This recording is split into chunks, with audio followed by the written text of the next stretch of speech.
That is why breathing is a most important part of meditation, because it is going to show you, as you become aware of your breath, that the hard and fast division that we make between what we do on the one hand and what happens to us on the other is arbitrary.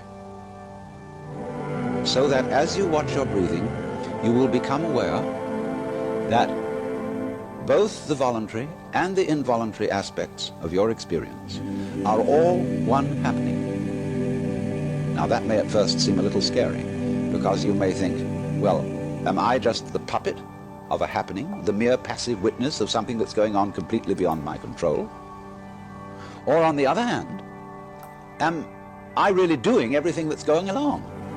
Well, if I were, I should be God. And that would be very embarrassing, because I would be in charge of everything. That would be a terribly responsible position. The truth of the matter, as you will see it, is that both things are true. You can see it that everything is happening to you, and on the other hand, you're doing everything. For example, it's your eyes that are turning the sun into light. It's the nerve ends in your skin that are turning electric vibrations in the air into heat and temperature.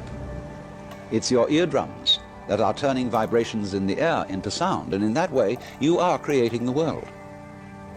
But when we're not talking about it, when we're not philosophizing about it, then there is just this happening, this, and we won't give it a name. Now then, when you breathe for a while, just letting it happen and not forcing it in any way, you will discover a curious thing, that without making any effort, you can breathe more and more deeply.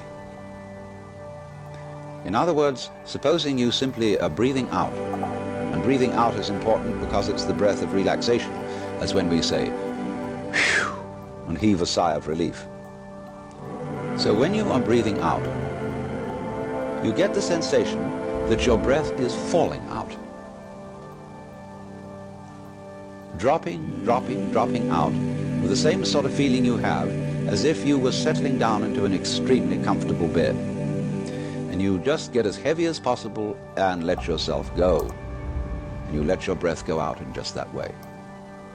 And when it's thoroughly, comfortably out and it feels like coming back again, you don't pull it back in, you let it fall back in, letting your lungs expand, expand, expand, until they feel very comfortably full.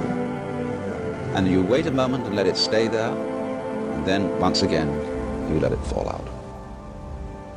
And so in this way, you will discover that your breath gets quite naturally easier and easier, and slower and slower, and more powerful.